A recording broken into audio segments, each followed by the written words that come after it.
Olá pessoal, novamente nós estamos aqui retornando para continuar o nosso trabalho. Como diz Emmanuel, né? Trabalho é sempre uma ocupação útil e nós estamos aqui para tentar nos redimir das nossas imperfeições conquistadas, digamos assim, né, ao longo do tempo, ao longo das nossas reencarnações. E sempre, pelo fato de estarmos aqui, nós temos sempre que agradecer os benfeitores, né, encarnados, desencarnados, que fizeram com que esse momento aqui fosse possível, fizesse com que todos nós pudéssemos estar aqui hoje para trabalhar, para assistir e aprender um pouquinho mais sobre o Evangelho do Cristo, sobre o Espiritismo. E hoje, a proposta de hoje é que nós falemos sobre a gênese de Moisés, kardeciana, e a gênese espiritual. São essas três gêneses que é a proposta da gente falar hoje. E ela está no livro de número 1 do Aprendizes, do curso de Aprendizes do Evangelho. Essas são temas, curiosamente, que são temas que não são muito fáceis. A primeira que a gente vai falar sobre Moisés, ela tem 1534 versículos. E Moisés, a gênese de Moisés, ela está dividida em três partes. Ela fala sobre o princípio do mundo, o princípio da humanidade. A segunda parte fala da história, né, dos patriarcas, né, que é Abraão, Isaac e Jacó. E a terceira parte, ela fala sobre a história de José. Toda a história de José no Egito, como a família encontrou ele novamente, enfim, toda a história dele até a morte dele. A segunda parte é a gênese de Kardec. Kardec, curiosamente, essa gênese de Kardec, ela está dividida também em três partes. Que ela fala sobre exatamente a gênese, ela fala sobre os milagres e as predições. Então são as três partes. A gênese sobre espiritual, fala sobre as predições, ou melhor, fala sobre os milagres, e a terceira parte ela fala sobre as predições. E por último, a gente vai falar sobre a gênese espiritual. E essa gênese espiritual, curiosamente, ela é um pouco mais complexa, requer um pouco mais de tempo, porque a gente tem que contar toda a história, como o homem apareceu na Terra, como que isso aconteceu, como isso se desenvolveu. Isso demanda uma série de explicações, uma série de informações que vai demandar um pouquinho de tempo. A história de Moisés, a gênese de Moisés, nós já sabemos, porque todos nós, na maioria, nós estamos vindos aí de religiões católicas, né? Ou católicas, ou de qualquer maneira, são religiões cristãs, né? São religiões cristãs. E a gente sempre aprende, a partir das Bíblias, como a gente está vindo dessas religiões, a gente tem como norte, como um livro orientador, a gente tem a Bíblia. E a Bíblia está lá, a Gênesis. A Gênesis, ela é uma maneira de explicar como o homem apareceu na Terra, que não fica muito claro. A gente entende assim, que existe, ainda mais hoje, né, que estamos na época de tecnologia e tudo mais, a gente vê que existe algumas lacunas. A gente sabe que Moisés é um médium extremamente, com uma mediunidade, era um homem com uma mediunidade extraordinária. A história nos fala isso. Toda a história de Moisés, a gente vai ver sempre a presença dele, sempre a presença da mediunidade. Ela está sempre ali, trabalhando, ajudando, auxiliando. A espiritualidade está sempre presente. E ele foi norteado, orientado todo o tempo. E quando Moisés foi escrever a Gênesis, com certeza ele também foi inspirado. Hoje nós podemos até contestar determinados pontos da Gênesis, exatamente por quê? Porque nós estamos aí, nada, me parece que quase 5.000 anos depois que a Gênesis foi escrita. Então hoje é uma outra realidade tecnológica, uma outra realidade política, uma outra realidade social. Então dá para a gente ver os pontos e questionar. Mas em momento nenhum se contesta de maneira absoluta toda a Bíblia.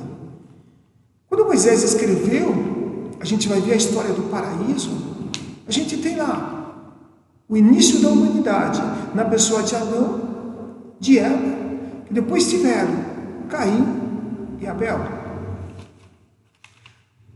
Eles viviam num paraíso e Deus orientou o casal para que eles não comessem determinada fruta.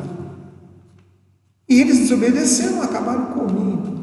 Por conta dessa desobediência, foi atribuído a eles, combinaram a eles uma pena. Ela teria que ter parto com dor, como se o parto anterior não tivesse dor. Ela nunca havia, digamos assim, parido, nunca tinha tido uma criança. Adão tinha que viver do seu trabalho. A cobra, que foi a serpente que até então induziu ela a comer o fruto, ia ser punida, começou a rastejar. A gente não sabe como que a cobra, como ela se deslocava antes, se ela pulava, se ela tinha patinhas, se não tinha. Então a gente percebe que é um negócio que é uma alegoria. Ele fala também da criação do mundo, voltando um pouquinho, fala da criação do mundo, e esse mundo foi criado em 6 dias. Hoje a gente sabe, e nesse ponto a ciência tem uma certa, como é que eu posso dizer, uma certa complacência, sim, uma anuência, porque se trata de períodos, então tem que ser interpretado, tem que ser interpretado, porque se fala de períodos e não exatamente de dias, mas isso a gente percebe hoje. E Caim, depois que Caim matou Abel, foi dado a ele uma pena. E essa pena o que seria? Ele teria que vagar durante 7 anos e seria punido. Deus falou para ele que ele seria punido. Seria punido quem matasse Caim. Agora a gente fica naquela dúvida, se existia só os 4 e Caim matou o irmão, então ficaram os 3, quem poderia matar Caim? A gente percebe, e Caim, onde ele vai, ele se casa, constrói uma cidade, aquela coisa toda. Ele sabe que para construir uma cidade precisa de muita gente. Então esses pontos, eles não estão exatamente muito claros. Eles não estão, são pontos que a gente olha e ficam lacunas, a gente não tem aí todas as respostas. Lá atrás, durante todo esse período, isso prevaleceu. E isso norteou muita gente, orientou muitas religiões, quando as religiões se apoderaram do Pentateuco, conseguiu colocar isso dentro de uma religião. Isso foi, manteve o povo em torno dessa orientação, em torno desse ensinamento, que é nada mais do que o ensinamento de Deus, que é uma norma, que é uma lei, que é uma maneira de você entender o princípio das coisas, porque o homem surgiu aqui e como surgiram todas as coisas. Essa é a parte que a gente vê, a parte de Moisés. Já a Gênesis de Kardec, ela não contradiz, ela não questiona. Ela questiona os aspectos da lei mosaica, mas ela não anula. Ela não fala que aquilo não tem validade, muito pelo contrário. A Gênesis de Moisés, ela começa do capítulo 1 e vai até o capítulo 12. Ou melhor, do capítulo 1 até o capítulo 11. Então, no capítulo 1, 2, 3, Kardec, ele prepara toda a conclusão de toda essa pesquisa que ele faz, de todos esses capítulos, ele arremata no capítulo 11. Então, no capítulo 11, a gente tem o resumo, a conclusão de tudo o que foi pesquisado anteriormente. E a gente vai ver que Kardec, ao longo nos seus capítulos, no estudo, na pesquisa que Kardec faz, ele não contesta, ele não questiona de maneira absoluta, não fala que está errado a lei mosaica, mesmo pelo contrário. Kardec era uma pessoa que a gente vê, pelo que a gente estuda, era um homem muito judicioso, muito cauteloso. Tanto é que os espíritos escolheram para ele fazer a codificação, exatamente por conta desse conhecimento que ele tinha, por conta dessa cautela que ele tinha, nunca, jamais foi precipitado. Então, ele estudou, ele pesquisou todo esse período, desde o capítulo 1 até o capítulo 10, para chegar à conclusão exatamente no capítulo 11. Então, o capítulo 11 é o resumo de toda a história da Gênesis, né, de Kardec. Ele conta a história como o homem veio para a Terra, como que surgiu o orbe, como que surgiram os planetas, né, como que surgiram as coisas, como que tudo isso foi construído. Você vai ver que no capítulo 12, no item 12 da Gênesis, Kardec fala que a gente deve trabalhar conciliando os dois pontos. Em momento nenhum ele fala para a gente renegar isso, ele fala para a gente conciliar. Quando a gente pega A Caminho da Luz do Emmanuel, tem uma parte um capítulo que ele fala sobre, um ponto, né, dentro do capítulo que ele fala sobre o judaísmo e o cristianismo. Ele simplesmente fala que é fabuloso. A gente não pode, em hipótese alguma, desconhecer Kardec, desconhecer a Gênesis de Moisés. Ele fala para a gente trabalhar lá, para a gente conseguir entender aqui. Essas referências também a gente vai ver em várias questões do Livro dos Espíritos.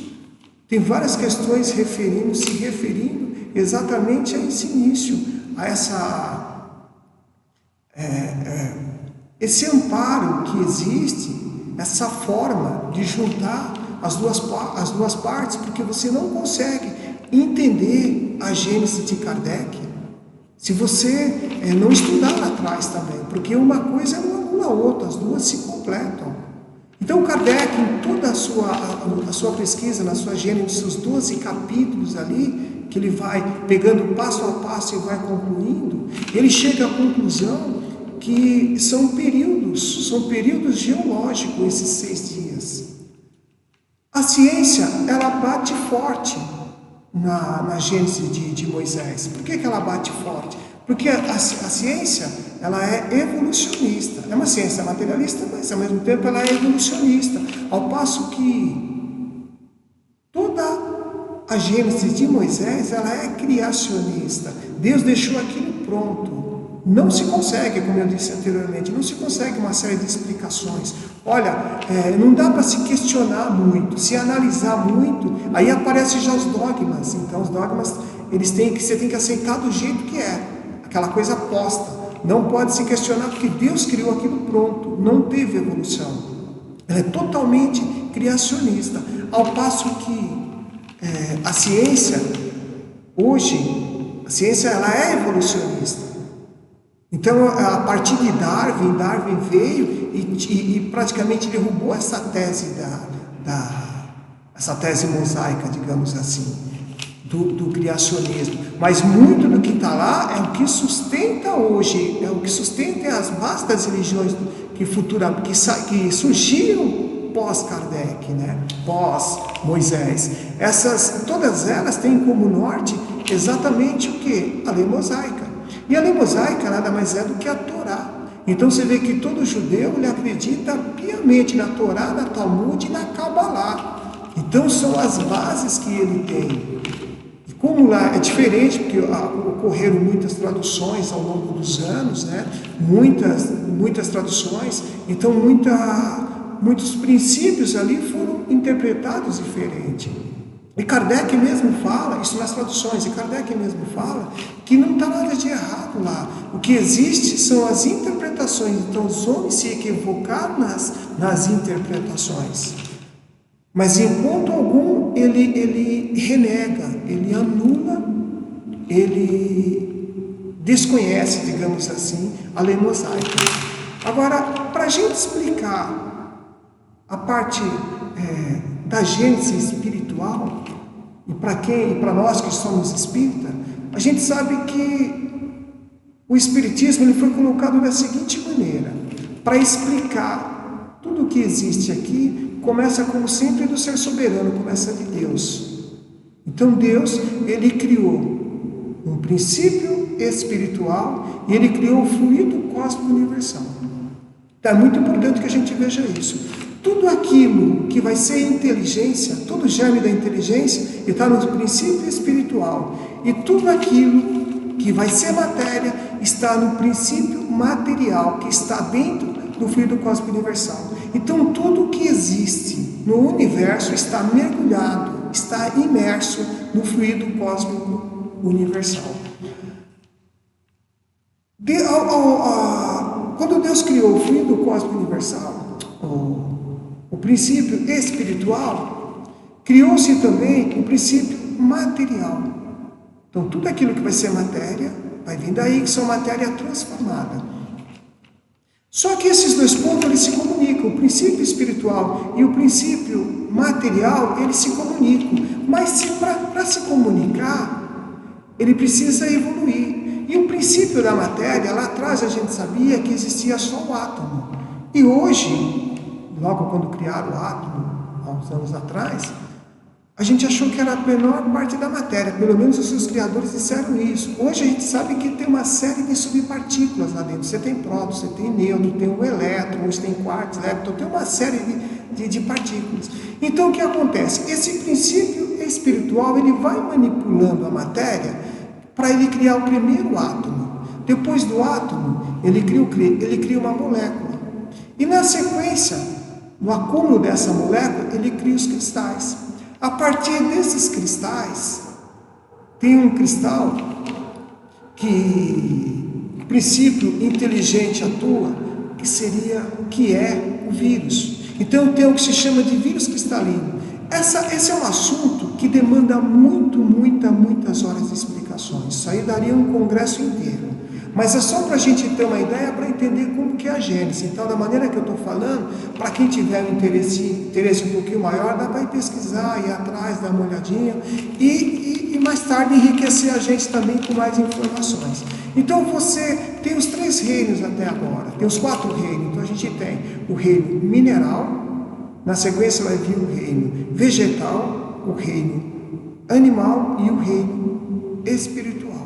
A gente está no primeiro momento aqui, ainda formando o reino mineral. Então, depois que o princípio inteligente, ele manipula todas essas partículas da matéria, ele consegue formar o cristal.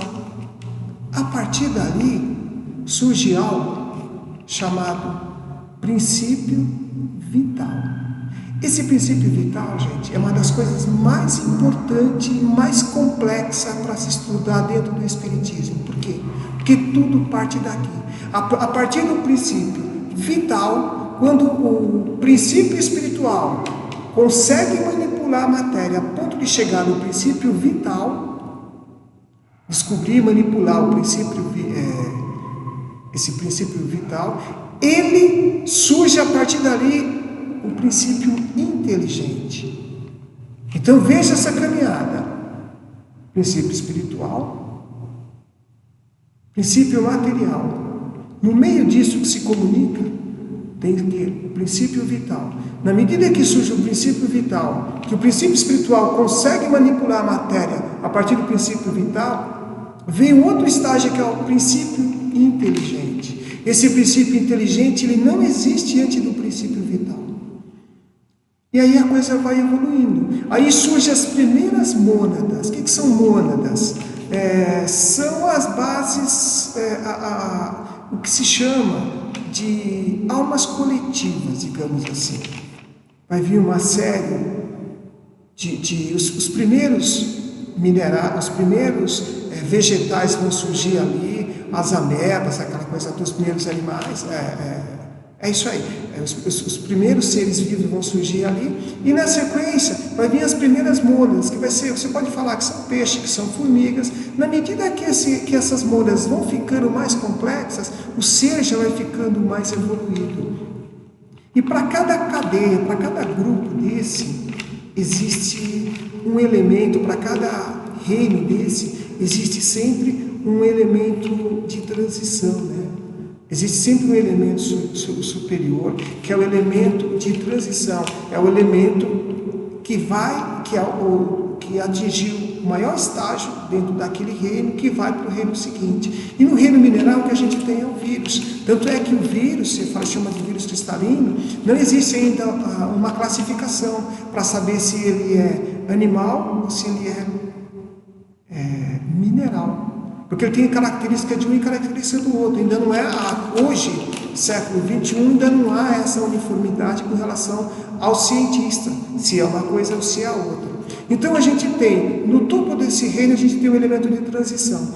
Esse elemento de transição do reino mineral é o vírus. Então o elemento de transição aqui vai ser o elemento mais baixo, no nível inferior do reino seguinte. E aí vem o reino vegetal, que vai ascender, passando por toda aquela série de plantas e tudo mais, até que você chega na planta carnívora.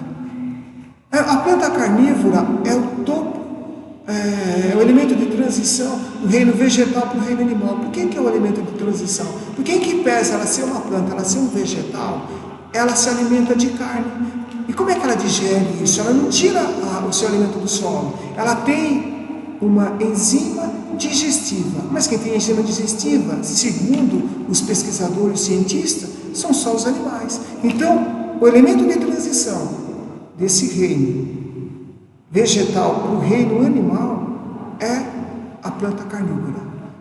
Essa planta carnívora, ela vai lá para baixo e começa ali os primeiros animais, né? Os primeiros seres que vão se desenvolvendo ali, vão crescendo, essa coisa toda, até que chega no ápice, que é o quê? Que é o ser que ele chama antes do Australopithecus. Eu esqueci o nome dele agora no momento, mas é um ser também de transição entre o animal, o homem, o animal para o hominal. Existe esse ser, se eu não me engano é o antropóide, é isso aí. O antropóide é o ser, é o elemento de transição entre o animal para o hominal. E a coisa vai andando. Então, para a gente chegar até aqui, você vê quanto que a gente precisa entender sobre todo esse estágio que passa o princípio espiritual. Então não é só chegar e falar, olha isso, por isso que eu falei que é um pouquinho mais complexo. Então a gente começa lá atrás do princípio espiritual, para a gente chegar aqui no hominal. E o elemento de transição do hominal para o próximo reino é o reino angelical. E a gente tem aqui uma série de seres que nos dá a entender que seja exatamente esse elemento de transição. A gente conhece vários seres humanos que nós fomos, inclusive, contemporâneos aqui, que a gente percebe que ele é diferente dos outros. Você pega Chico Xavier, Francisco de Assis, Madre Teresa, tudo nos leva aqui que são elementos de transição, que faz parte daquela, que são os espíritos que estão na segunda classe da segunda ordem, naquela escala dos espíritos, lá na questão 96 do Livro dos Espíritos. Então são esses elementos, esses estágios que são necessários para a gente entender como é que transita um para o outro.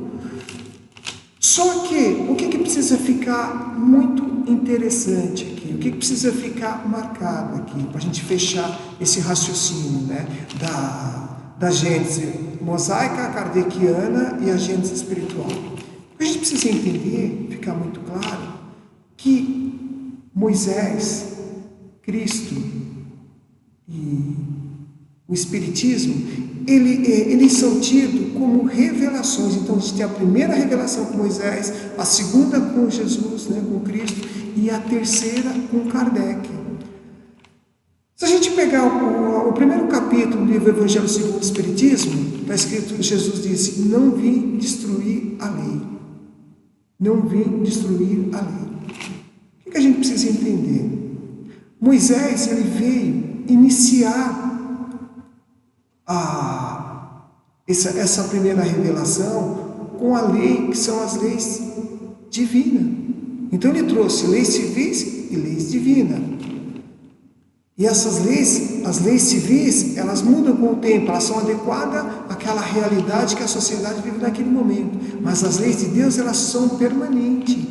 E a gente sabe que essas revelações, elas não podem se dar de uma única vez. Elas têm que ser de maneira paulatina. Por quê? Porque já tem até um ditado que fala que luz demais, ela ofusca os olhos.